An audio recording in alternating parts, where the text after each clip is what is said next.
우리 지난주에 선한 목자 예수님이 선한 목자이시다. 나는 선한 목자라 하는 예수님의 자기 정치에 대한 선언에 대해서 말씀을 드린 바 있습니다. 예수님이 선한 목자이신 이유, 그거는 내가 양의 문이다. 그것도 그 양이 들어오며 나가며 꼴을 넣는 생명과 풍성한 양식의 문이다. 이렇게 말씀하실 때 예수는 유일한 우리의 구원의 통로이시다. 그리고 그분을 따르고 그분 안에 거하면서 우리는 풍성한 양식을 얻는다 하는 것을 말씀드린 바 있습니다. 또 선한 목자께서는 양의 이름을 각각 부르신다고 했어요. 이름을 알고 그 양떼들에게 각각의 이름을 붙여주시고 그리고 인도하시는데, 양의 이름을 안다는 것은 그 양이 자신이 소유이기 때문에 그렇습니다. 그 양을 구원하시기 위하여 생명을 받으신 목자께서는 그 핏값으로 그 양을 자신의 소유로 삼으신 것입니다. 자신의 소유요, 자신이 생명을 주신 자신의 양떼이기 때문에 그 양 하나하나에 대하여 이름도 아신다. 이름만 아신다. 이름만 아시겠습니까? 우리의 모든 형편과 사정과 기질과 그 모든 그저 처한 상황도 다 아시죠. 목자께서 그 양의 이름을 불러, 그죠? 자기 양이 아닌 자기에게 속한 양떼들을 인도하신다는 것을 분명히 말씀하셨어요. 선한 목자는 또한 앞장서서 인도하신다는 거예요. 사나운 일이나 짐승으로부터 양떼를 보호하기 위하여 목자께서 앞장서신다는 것은 양을 지키고 보호하기 위해 어떤 위험도 무릅쓴다는 거예요. 그죠? 그리고 어떤 희생도 마다하지 않는다는 것을 의미합니다. 자, 예수님은 나는 선한 목자라 하셨는데, 성경은 또한 양떼를 위해 전적으로 희생하고 그저 목숨 바치신 선한 목자 예수님만 말하는 것이 아니라, 이런 선한 목자 예수님께로부터 양떼들로 부름받은 그 양떼들이 마땅히 그 목자를 향하여 취해야 할 태도가 뭐냐 하는 부분에 대해서도 성경이 언급하고 있습니다. 오늘은 그 부분을 여러분과 나누려고 합니다. 선한 목자이신 예수님을 따르는 양떼들로서 우리의 마땅한 태도 어떤 것이겠습니까? 이것은 오늘날 예수를 믿고 따르는 주의 성도들의 마땅한 신앙생활의 모습이기도 한 것입니다. 첫째 보면 양떼들도 자신의 목자들을 안다 하는 거예요. 여러분, 이 안다라는 표현은 여러 번 여러분들에게 성경 공부 시간에도 설명을 드립니다만 단순한 지적인 암 이상입니다. 전인적인 암입니다. 정말 이거는 말로 설명할 수 없지만 이 체험적인 암입니다. 이렇게 보시면 돼요. 그래서 흔히 우리가 이 안다라는 말을 이해하도록 하기 위해서 여러분들에게 그런 표현을 씁니다. 내가 연애할 때 여자친구의 이름을 하는 것, 고향을 하는 것, 직업을 하는 것. 이거는 조금 아는 거예요. 성품도 알고 서로 사랑하게 되고 결혼하고 서로 인격적으로나 몸으로나 하나 되어서 이제 일평생 하나님의 언약하에서 죽음이 우리를 나누기까지 함께 서로에게 속하여 사랑하며 살아가는 그런 것을 통해서 서로를 안다. 이게 아는 거예요. 아는 거예요. 이름으로도 알고 마음으로도 알고 취미로도 알고 직업으로도 알고 몸으로도 알고 정말 아는 거예요. 아는 거예요. 예수님이 자신의 양떼들을 알아 그 이름을 각각 불러내어 인도하시는 것처럼 그 선하신 목자를 양도 안다 하는 거예요. 안다. 그럼 양이 목자에 뭘 안다는 거예요? 그분이 나를 사랑하시기에, 나를 구원하시기에 어떻게 하셨는지를 아는 거죠. 하나님 예수 그리스도를 우리에게 보내실 때 나를 구원하시고 나를 자신의 양떼로 삼으사 구원하시고 인도하시기 위하여 그 예수를 어떻게 하셨는지를 아는 거죠. 그분의 십자가의 대속의 죽음과 사망 권세를 깨뜨리고 부활하셔서 그를 믿는 모든 자들의 영생의 구주가 되신 이 놀라운 구속의 비밀을 아는 거죠. 그걸 아니까 그 선하신 목자로 그 예수를 알고 믿고 따르는 거죠.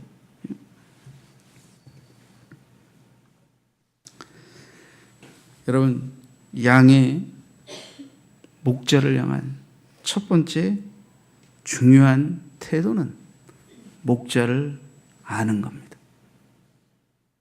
목자가 나를 어떻게 구원하고 사랑하셨는지를 아는 거예요. 그 목자를 알기 때문에, 그죠? 더 목자를 사랑하고 더 목자를 더 많이 알려고 하는 거예요. 이게 목자를 안다라는 걸 뭐 여러 가지로 표현할 수 있겠지만 가장 쉽게 여러분들에게 이해를 돕기 위해서 표현하는 것은 그 목자와 나의 개인적인 친교라 이렇게 볼 수가 있습니다. 흔히 이제 성경에서 코이노니아라, 성도들과의 교제를 코이노니아라고 하죠. 주님과 나 사이에 교제가 이루어지는 것입니다. 교제가. 여러분, 주님이 날 얼마나 사랑하는지, 날 어떻게 구원하시는지, 날 어떻게 인도하시는지를 알아야 그걸 아는 양떼들이 목자를 나의 선한 목자로 알고 믿게 되는 것입니다. 안다는 의미는 어떤 의미에서 보면 그 목자가 누구인지를 알기 때문에 믿는다는 의미도 되는 거죠. 그죠? 그래서 그분과 깊은 교제 가운데로 나아가는 것입니다. 날마다의 교제가 있는 것입니다. 날마다의 교제가 있는 것입니다. 우리가 예수를 알기 전에 예수님 먼저 우리를 아셨어요. 사도 요한께서도 요한일서 4장에서 우리가 주님을 먼저 사랑하는 게 아니라 주님이 먼저 우리를 사랑하셨다. 주님이 먼저 우리를 사랑하시고 우리를 먼저 아셨고 우리는 주님이 나를 얼마나 사랑하셨고 나를 아셨는지를 알게 되므로 주님과 나 사이에 믿음의 비밀이 생기는 것입니다. 원래 결혼은 모든 사람하고 할 수 없죠. 아무나 하고도 할 수 없죠. 서로 사랑하는 사람끼리 하는 겁니다. 서로 사랑하는 사람끼리. 응? 그래서 이 사랑하고 사랑에 대해서 신뢰해야 합니다. 원래 이 믿음도 3단계로 자라요. 지적인 믿음의 수준, 그 다음에 확신의 믿음의 수준. 확신이 있기 때문에 어떻게 서로에게 대해서 맡기는 믿음의 수준. 그래서 지적 수준을 knowledge라고 해요. knowledge. 안다. 예? 확신의 수준은 believe라고 believe. 근데 세 번째 단계는 서로에게 속하여 맡긴다. 이게 뭐예요? trust. 알지 못하는데, 확신하지 않는데 어떻게 내 인생을 그에게 던질 수 있겠습니까? 맡길 수 있겠습니까? 결혼은 그냥 하는 게 아니에요. 서로에 대해 알아가면서, 서로 사랑하면서, 서로에게 자신을 던지면서 함께 인생의 동반자가 될 것을 결심하는 거 아닙니까? 이게 결혼 아니에요. 응? 결혼을 통해 앞으로도 알아가야 할 게 많이 있지만 그래도 이미 한 그 어떤 사랑의 확신으로 말미암아 서로에게 속하는 것에 대해서 확신이 있으니까 결혼하는 거 아니에요. 응? 주님과 나와의 관계도 마찬가지입니다. 주님이 나를 사랑하셨고 나를 아셨듯이 나도 주님을 안다. 그리고 이제는 주님께 내 인생을 맡기고 의뢰하고 그분을 나의 영의 신랑으로, 나의 주인으로, 나의 선하신 목자로 기꺼이 내 인생을 그분께 의논하고 맡기며 따라가는 삶을 산다. 이게 주님을 아는 자들의 모습 속에 나타나는 것이죠.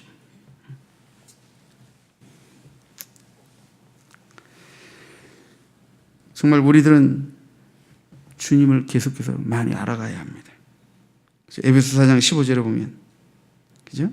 주님을 아는 지식이 날로 자라가야 할 것을 말하고 있어요. 정말 주님을 많이 알아가야 돼요. 그래야만 우리는 더 많이 주님이 풍성하게 우리를 얼마나 사랑하셨는가를 깨닫게 되고 확신케 되고, 그래서 우리는 더 온전히 주를 믿고 따르는 자가 될 수 있을 거예요.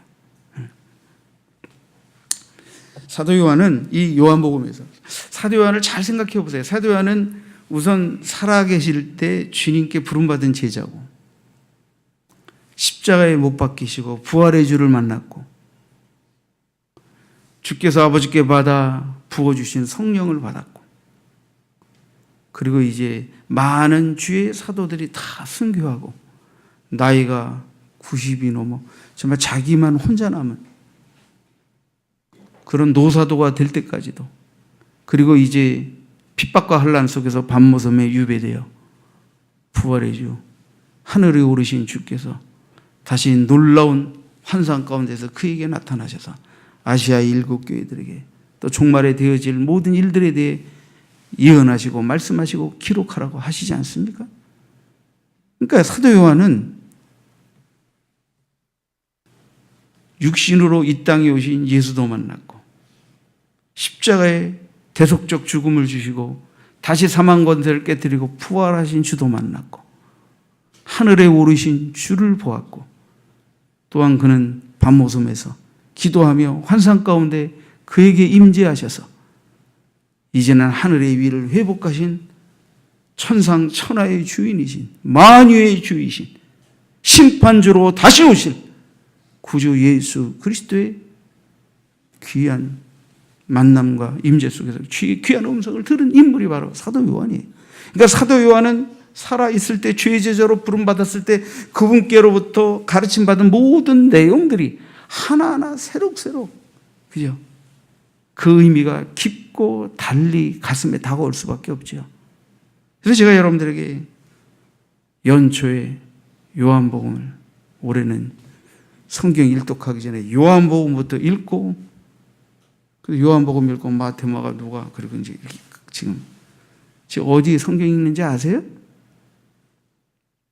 히브리서도 넘어갔죠 지금? 히브리서 좀 돼가고 있는 것 같은데. 근데 더러 아직도 요한복음 안 읽고 계신 분이 더러 있는 것 같은데 읽으세요. 그리고 요한의 심정으로 요한이 이 요한복음을 우리에게 왜 기록하고 말했을까? 왜 예수님을 선한 목자라고 말했을까? 우리가 요한이 그 깊이 있는 증언을 다 마음에 담을 수는 없겠지만 믿음이 자라가면서 점점 더 요한이 예수 그리스도에 대해 이렇게 증언한 그 놀라운 사실들을 성경 안에서 우리는 더 깊게 가슴 깊게 정말 이해하고 깨닫고 가슴에 담고 주를 따를 수 있게 되는 은혜를 입게 될 것입니다. 사도 요한은 믿는다는 의미를 요한복음에서 여러 가지로 표현했어요. 여러 가지로. 그죠? 단순한 지적 동의 이상으로. 그죠? 그래서 사도 요한이 예수님이 누구인지를 알았기 때문에 예수님이 나를 알고 내가 예수를 알았기 때문에 내가 예수를 믿는다고 하는 그 고백들을 표현할 때 조금 더 독특한 표현들을 사용해요. 여러분이 잘 알고 암송하는 영접하는 자, 곧 그 이름을 믿는 자들에게는 하나님의 자녀가 되는 권세를 주셨다. 다른 사도들의 증언과 좀 느낌이 다르지 않습니까? 영접한다. 이 마음에 모셔드린다는 거예요. 그런 자에게 하나님의 자녀가 된다. 이 정도가 아니고 하나님의 자녀가 되는 권세를 주셨다라는 표현을 독특하게 사용하고 있어요.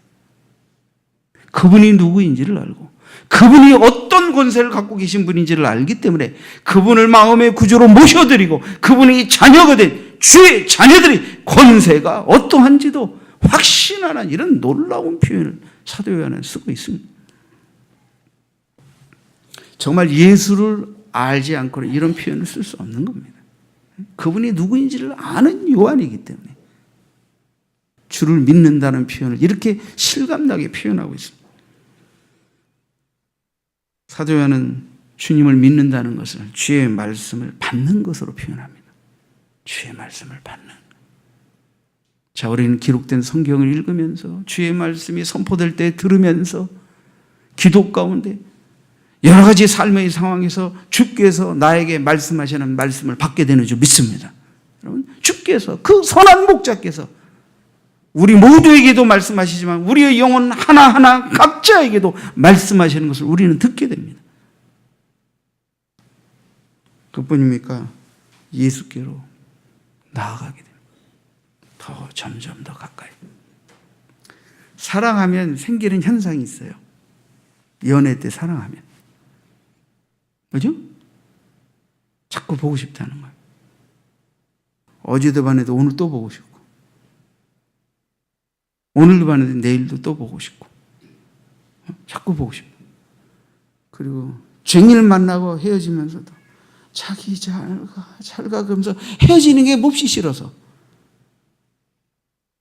그래서 결혼하는 거예요. 하루 종일 살고도 헤어지는 게 싫어서. 온종일 같이 있으려고. 응? 특히 밤에 헤어지는 게 너무너무 싫지. 사랑하면. 아주 뭐 연애 안 해본 사람들 같이 표정도 없네. 그래서 이게 원래 예수도 잘 믿고 예수님의 사랑을 실감나게 느끼려면 여러분들이 연애도 하나님의 은혜 가운데 잘하는 복을 받아야 돼요. 그래야 은혜도 더 실감나게 느낄 수가 있어요. 응?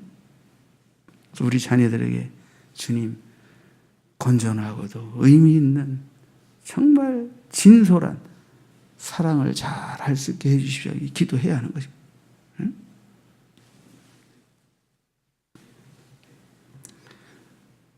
믿는 것은 그분이 누구인지를 아니까 그분이 하신 말씀을 듣게 되고 귀 기울이게 되고 또 그분이 하신 말씀을 지켜 행하게 되죠. 이런 것들이 다 주님이 누구인지를 아는 사람들이 몸짓해서 나오는 현상들입니다.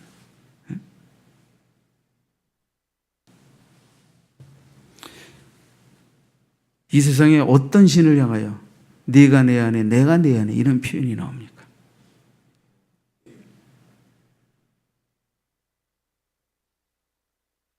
내가 내 안에 네가 내 안에 연합 아닙니까? 동고동락 아닙니까? 부부가 오래 서로 함께 살고 마음이 통하면 그저 거시기 이러고 다 통합니다. 응? 여보 오늘 거시기가 어때요? 이러면 오늘 따뜻하다 그러는데요? 아 여보 좀 거시기 좀 갖고 와요? 그러면 물 떠다 주고 아 여보 오늘 거시기 한잔 합시다. 그러면 커피 분위기 있게 따라 먹고. 이게 그런 정도가 돼야 돼. 서로를 알고 이해하고 따뜻하게 이렇게. 응? 그래서 거시기 이렇게만 해도 뭐든지 다 알아듣고. 응? 정말 서로를 알고 서로에게 속한다는 건 얼마나 큰 축복인지 모릅니다.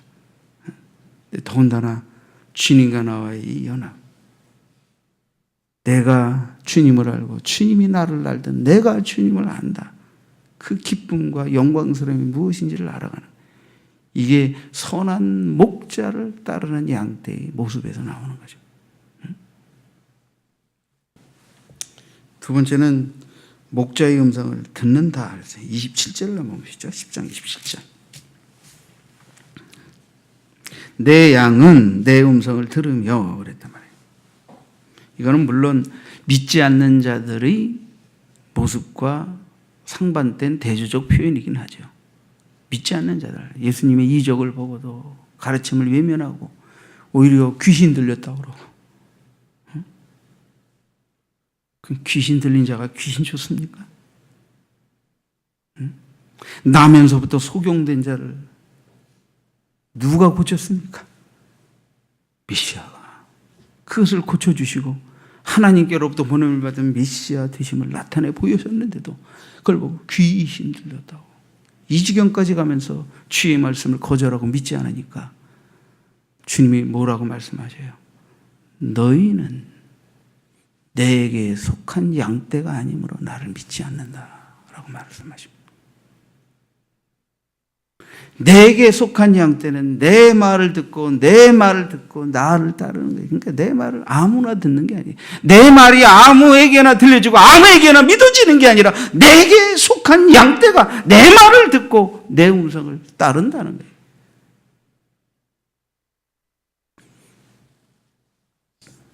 그래서 26절에 보면 너희가 내 양이 아니므로 믿지 않는데 너희가 내 양이 아니므로 믿지 않는데 내 양은 내 음성을 들으며 내 양. 그러니까 주님이 선한 목자이심을 아는 양떼들은 주의 음성을 듣습니다. 들을 뿐 아니라 계속해서 주의 음성을 들으려고 합니다. 응? 설교를 쓰면서 갑자기 옛날 개척하기 위해서 군목을 제대하고 이사할 때 그 순간이 또 갑자기 생각이 나는 거예요. 벌써 이제 세월이 오래 갔지만 그때 엄청 비가 왔어요. 저는 비하고 좀 인연이 있어요. 결혼식 날도 엄청 폭우가 와서 전철이 다 끊길 정도로. 여러분 대한민국 역사에 비만이 와가지고 경부 고속도로 끊긴 적 있습니까? 잘 기억도 안 나실 거예요. 제가 결혼한 날 그랬습니다. 주례 선생님이 40분 지각하셨습니다. 지각하신 게 아니라 천재지변으로 인하여 그 시간에 오실 수가 없었어요. 신부가 얼마나 비가 왔는지 웨딩드레스를 들고 이렇게 왔어요. 그래서 제가 맨날 막 얼굴 화장을 하시고 그림을 그려주는 분들이 얼마나 날씨에 그저 정신이 없었으면 신부의 거시기를 그려주는 걸 잊어버렸어요.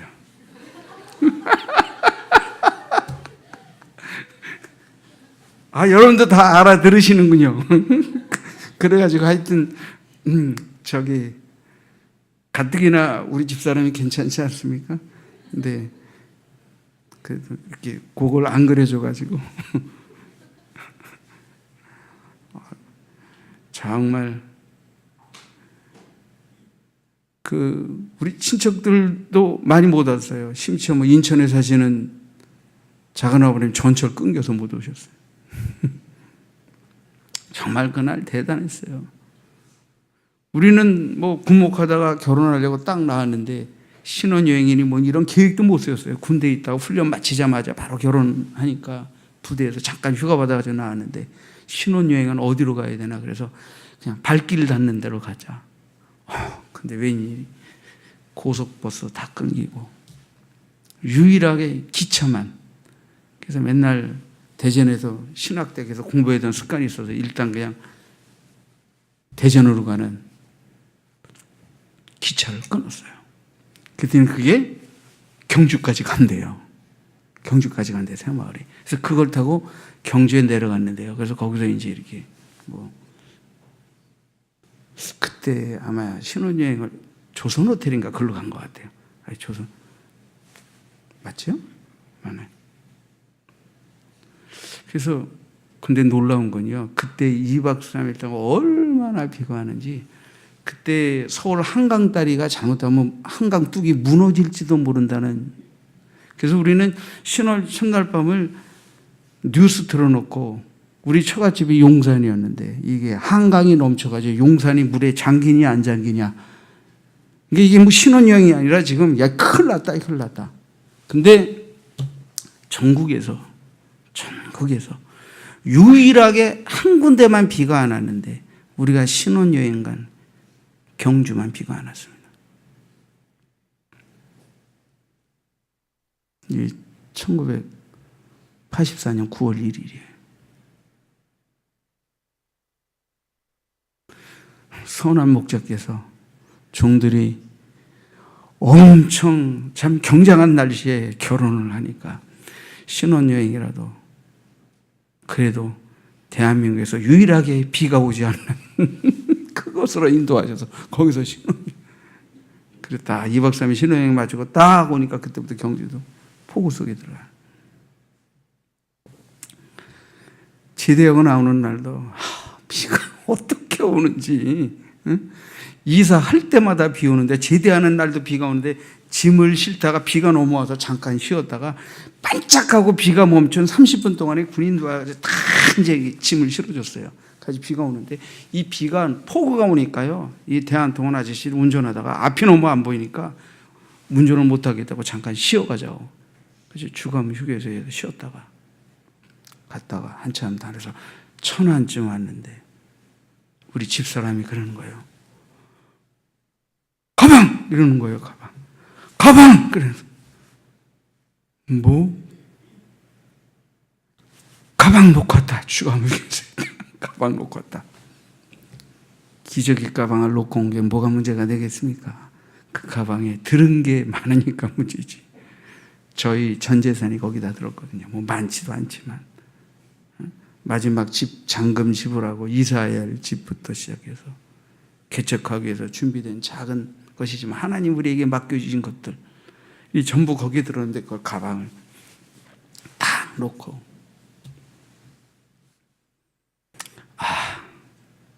진짜 실감 나더라고. 그때는 야 이제 이사 가면 잔금도 못 지불해서 이삿짐도 못 부리고 요런 걸 보고 길바닥에 나앉는구나. 나앉는다 그러는 거구나. 잠시 순간이지만 그랬어요.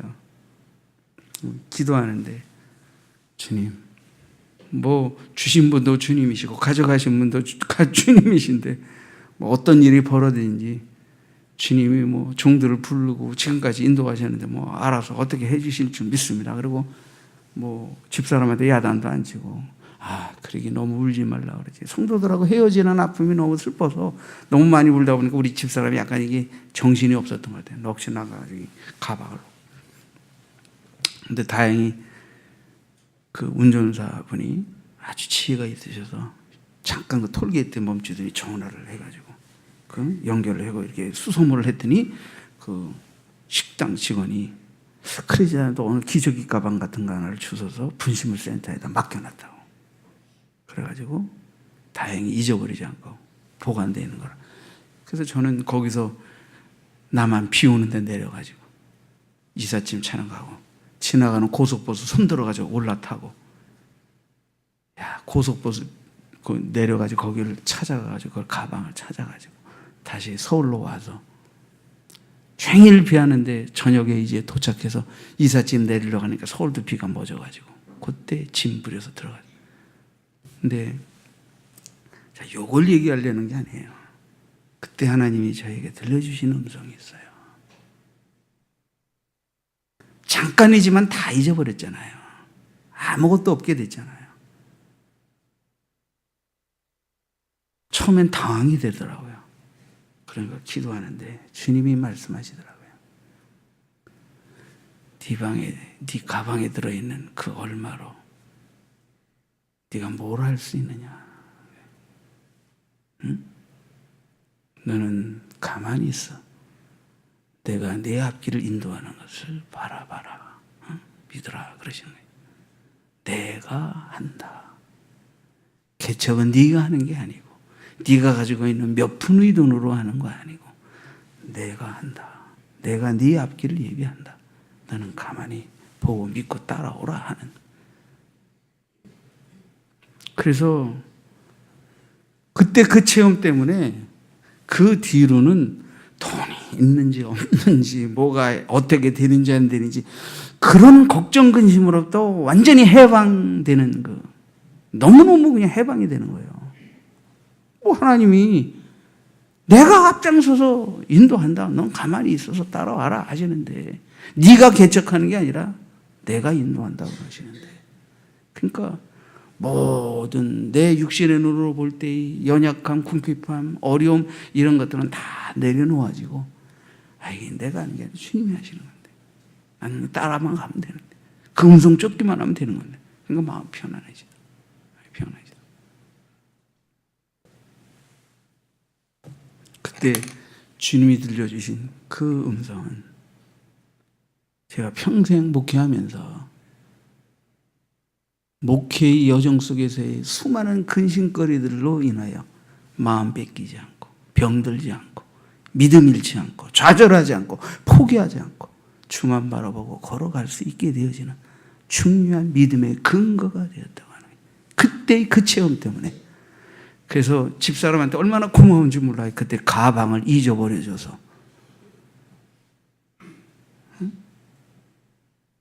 그땐 그거 전 재산이었어요. 그때 그런 일을 겪지 않았다면, 그리고 그 일 앞에서 당황하지 않고 기도하지 않았다면 어떻게 그런 음성을 들었겠으며, 그런 음성을 통해서 주님이 부여해 주신 개척자의 마음속에 불어넣어 주신 그 믿음이 없었다면 어떻게 끝까지 여기까지 주님을 따르는 죄족이 될 수 있었겠습니까? 여러분, 적어도 목자의 음성을 듣는다. 성경에서 원래 듣는다는 건 단순히 귀로 듣는다는 의미 이상입니다. 듣는다는 의미는 마음을 낮추고 겸손하게 그분의 말씀하심을 알아들을 뿐 아니라 따르는 것까지, 순종하는 것까지 담겨 있는 말입니다. 그래서 성경에서 듣는다는 말은, 귀로만 듣는다는 말은 믿고 순종하는 게 아니잖아요. 성경에서 적어도 내가 하나님의 말씀을 잘 듣는다라고 말할 때 그것은 귀로만 듣는 게 아니라 마음으로 믿고 그 듣는 것을 통해서 주님이 내게 들려주신 뜻을 기꺼이 행하는 것까지, 순종까지 담겨진 의미가 있는 게 이게 듣는다는 거예요. 여러분, 주의 음성을 잘 들으시길 바랍니다. 듣기만 하고 들은 다음에 잊어버리는 분이 아니고 듣고 행하는 거죠. 저도 들었어요.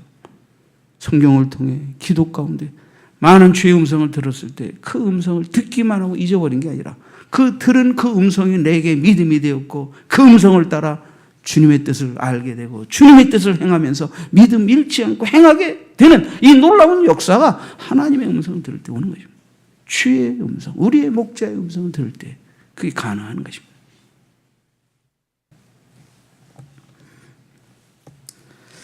여러분, 주님의 부르심에 대해 믿는 자의 반응은 각기 다르겠지만, 그러나 우리가 믿음에 처한 현실에서 주께서 여러 가지 방법으로 다가오셔서 말씀하시고 그것을 듣고 믿을 때 우리의 믿음이 자라는 것을 우리는 느끼게 됩니다. 느끼게 됩니다. 사무엘도 어렸을 때 엘리 제사장 밑에서 양아들처럼 길러져서 어느 날 하나님이 사무엘을 부르시잖아요. 사무엘아, 사무엘아 부르니까 자기 제사장 주인인 엘리 제사장께서 부르신 줄 알고 침 들어가서 제사장님 부르셨습니까? 그러니까 자기는 부른 적이 없거든요. 난 안 불렀다, 가서 자라. 또 오늘 사무엘아, 사무엘 또 벌떡 뛰어나서 제사장님 부르셔서 나 안 불렀다. 근데 가만히 생각해보니까 이상하잖아요. 아, 얘를 하나님께서 부르시나 보다, 이런 생각이 들으신 거예요. 또 부름을 받거든. 내가 여기 있나이다, 말씀하옵소서. 그렇게 말씀드려라. 응? 내가 여기 있습니다, 말씀하옵소서. 응? 종이 듣겠습니다. 다시 사무엘아, 사무엘아고 부르니까 이번에 사무엘이 가게 일어나 무릎 꿇고 종이 듣겠습니다, 말씀하옵소서. 그때 그러니까 하나님께서 이제 처음으로 사무엘에게 예언의 말씀을 들려주시는 거죠. 그 내용들은 차치하고라도. 선지자가 뭐라고 가르칩니까? 듣겠습니다. 말씀하옵소서. 듣겠습니다. 이건 뭐예요? 무엇을 말씀하시든지 그대로 순종하겠습니다. 그러니까 듣겠다라는 말은 귀로 듣는다는 의미가 아닙니다. 들은 대로 행하겠습니다, 순종하겠습니다라는 의미입니다. 오늘날 우리의 신앙의 변화와 성숙과 열매가 없는 이유는 뭐냐면 귀로만 듣기 때문에 그렇습니다. 그리고 내 생각으로 내 마음으로 부담이 되고 거절이 되고 따르기 싫은 것에 대해서 그냥 걷어버리는 것입니다. 여러분, 하나님의 말씀은 그렇게 들으면 안 돼요. 듣겠습니다, 그리고 행하겠습니다. 그런 마음으로 들어야 하는 것입니다. 물론 때로는 내 믿음의 현실에서 부담스럽고 행하기 어려운 것들도 가끔 말씀하실 때가 있어요. 그래도 그때도 순종해요. 그래야 믿음이 부쩍부쩍 크는 거예요. 아직 요한복음 못 읽으신 분들은 목사님이 읽으라 그랬지 하나님은 나에게 읽으라 하시나 보다 하고 안 들려서 못 읽으신 거죠? 내가 올해 내내 쫄 거야. 왜냐하면 올해 내내 이게 요한복음을 가지고 설교할 가능성이 많거든. 여러분 진짜 요한복음 몇 번 읽으시고 올 1년 동안 요한복음을 통해서 말씀하시는 사도 요한의 증거를 통해 하나님 말씀을 풍성하게 만나면 정말 여러분 믿음의 기초부터 믿음의 근본부터 다시 한번 새롭게 다져서 구원의 이유에 대해 묻는 자들에게 자신 있게 구원의 복음을 증거할 수 있는 정말 말 그대로 선한 목자가 누구인지를 알고 믿는 자로서의 힘찬 담대한 증언과 그분을 믿고 따르는 복을 누리게 될 거예요. 응? 애들도 읽어라잉? 벌써 우리 아이들도 읽는 애들 있어요. 성경 읽독에 벌써 도전하는 아이들도 있고 어른들을 부끄럽게 하는 우리 본향교 아이들을 정말 박수를 보내고 싶어요. 박수를 보내고 싶어요. 내가 오죽하면 애들한테 성경 읽으면 해외여행도 보내준다 그랬을까? 그랬더니 청년 중에서 와서 저희도 읽으면 보내주시나요? 그런 청년이 있었다. 그건 니들이 아르바이트해서 벌어서 가거라. 청소년 밑에까지만. 교회에서 돈이 없으면 그 읽은 부모 그것도 안 되면 할아버지한테라도 뜯어서라도 보내줄 테니까 하여튼 읽어. 어떻게든 하여튼 보내줄 테니까. 진짜 이런 교회가 어딨나. 이건 성경을 읽으라고. 여러분들이 성경 읽는 복을 누리고 정말 체험하라고 이렇게까지 하는 거예요. 이렇게까지. 오죽 안 읽으면 목사님이 이렇게까지 하시겠어. 이렇게까지 하겠어. 응? 아우, 청소년 때부터 본향교에 나올 걸. 그래도 어쩔 수는 없지만 여러분의 자녀들에게 성경 읽는 영광스러움을, 상급을, 복을 정말 느끼게 해주는 게 얼마나 좋아요. 이스라엘 백성들은 말씀을 읽을 때 꿀을 발랐어요. 여기다 꿀. 이 두루마리에다 꿀을 발라가지고 꿀을 핥게 했다고. 그래서 아이들의 느낌 속에 말씀의 두루마리는 달라. 말씀의 두루마리를 꿀을 핥으면서 달라. 이게 목적이 아니죠. 그러면서 말씀을 읽으면서 여호와의 말씀은 송이꿀보다 더 달다는 이 고백이 나올 때까지 성경을 읽게 한 거예요. 응? 성경 일독하고 해외여행의 복을 누린 아이들이 해외여행 가기 위해서 성경을 읽었다 하더라도 이제는 성경 말씀의 복을 성경을 통해 주님을 만나고 이 다음에 그 아이들이 커서 성경을 사랑하는 아이가 되고 그 다음에 시집장 가서 자기들이 낳은 아이들 성경을 열심히 읽고 말씀을 깨달는 아이로 길리우고 그러면 이거는 당장 몇십만 원 투자한 가치 이상의 투자 가치가 있다고 저는 믿습니다. 그렇죠?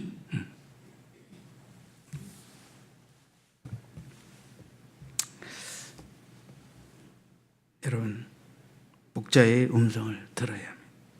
세 번째는 목자를 따른다 이렇게 돼 있어요. 그렇죠? 뒷구절에 보면 내 양은 내 음성을 들으며 나는 그들을 알며 그들은 나를 따르느니라. 나를 따르느니라. 양의 목자를 향하여 최종적으로 취해야 할 태도는 양을 목자를 따르는 거예요. 목자를 따르는 거예요. 자, 앞에서 이 듣는다, 따른다라는 말을 좀 이게 헬라어 문법적으로는 3인칭, 그죠? 3인칭 복수, 현재, 능동태, 직설법으로 되어 있는데 뭐 이런 건 문법 예비기야 딱딱한 거지만 그 의미, 이런 문법이 의미하는 의미가 어떤 거냐면 습관적이고 반복적인 행위를 나타냅니다.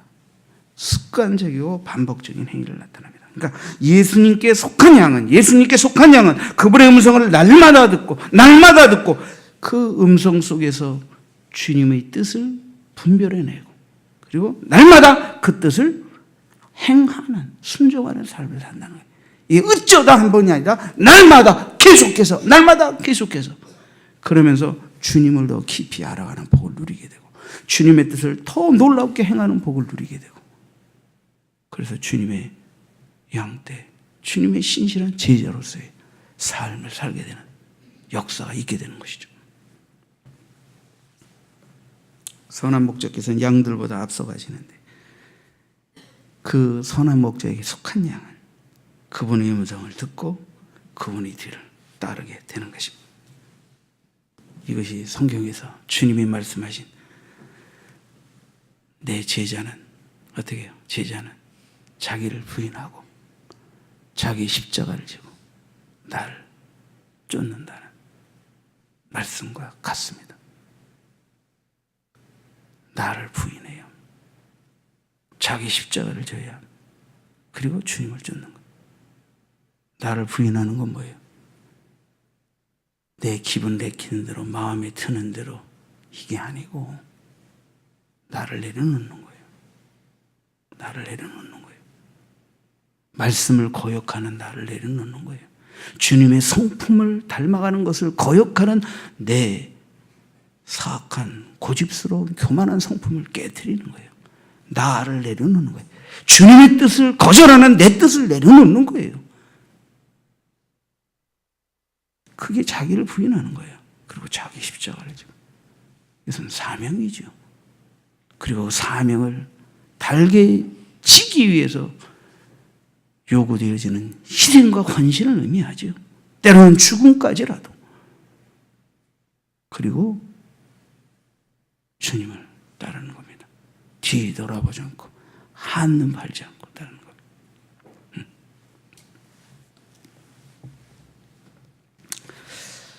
이렇게 예수님은 자신이 선한 목자인 줄 알고 내가 너를 알든 네가 나를 알고 내 음성을 듣고 나를 따르는 이런 양떼들에게 세 가지 약속을 말씀해 주셨어요. 짧게 설명해 드려 볼게요. 그죠?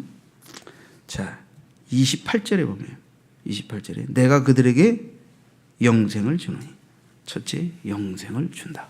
영생을 준다.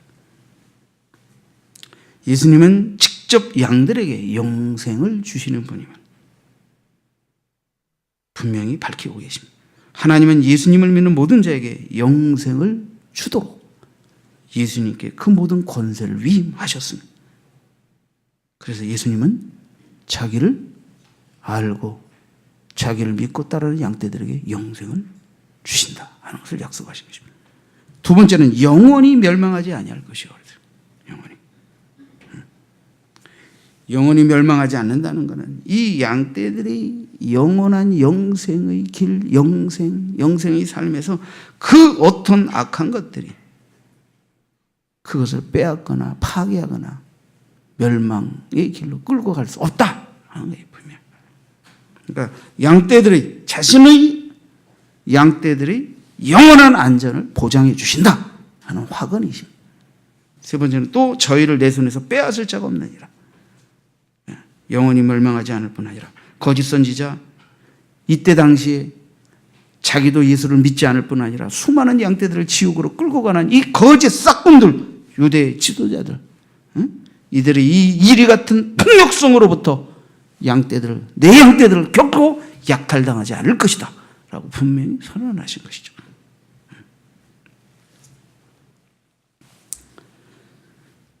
여러분 찬송이 생각납니다. 우리가 늘 복음성가 부르는 중에 선하신 목자 날 사랑하신 분 자주 부르는데요.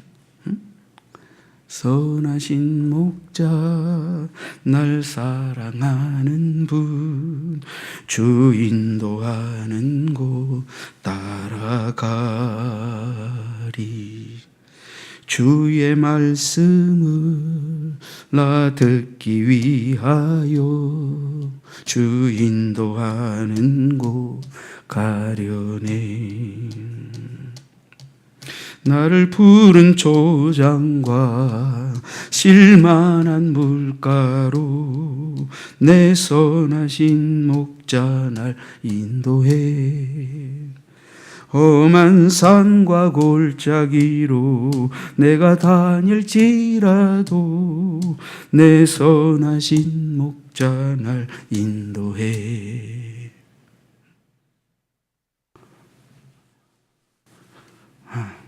저는 예수님이 나의 선한 목자이시고 그분으로부터 생명을 얻고 그분으로부터 작은 목자적 사명 앞에 부름받아 주님이 주시는 시마다 때마다 들려주시는 그 음성과 약속을 믿고 주님 바라보며 걸어가는 믿음의 삶을 살게 하신 것이 얼마나 기쁨이고 행복인지 모릅니다.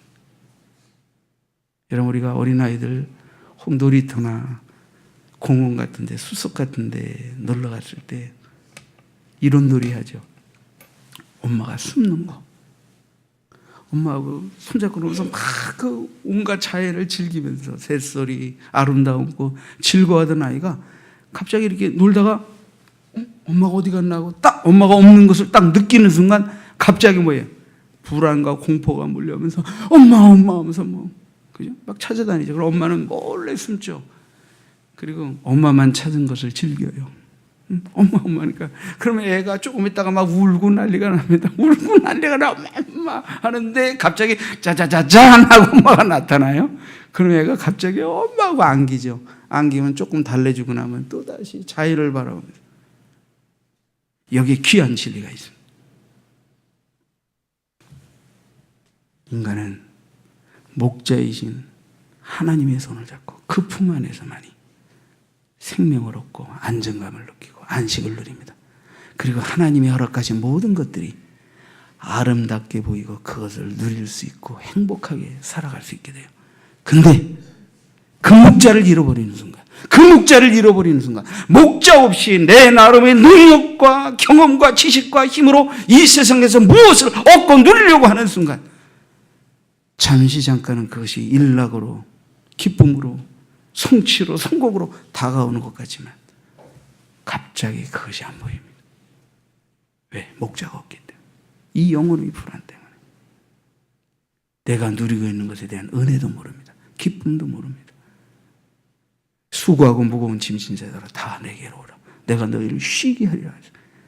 주님 품 안에 안겨서 구원받고 주님 품 안에 안겨서 치료받고 안식을 누릴 때 비로소 내가 하나님의 은혜 가운데 거저받은 복이 무엇인지를 알게 되고 그래야 숨 쉬는 것도 하나님의 은혜인 줄 알게 되는 거예요.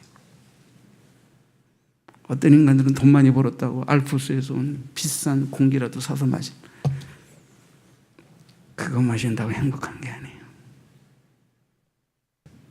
가장 귀한 것을 하나님의 은혜로 커져 주셨다는 것을 깨달는 순간 그 가치의 깊이를 느끼면서 감사함으로 누리게 되는 거예요. 선한 목자를 알고 믿는 주의 양떼들은 주의 음성에 날마다 기울이고 날마다 주를 따릅니다.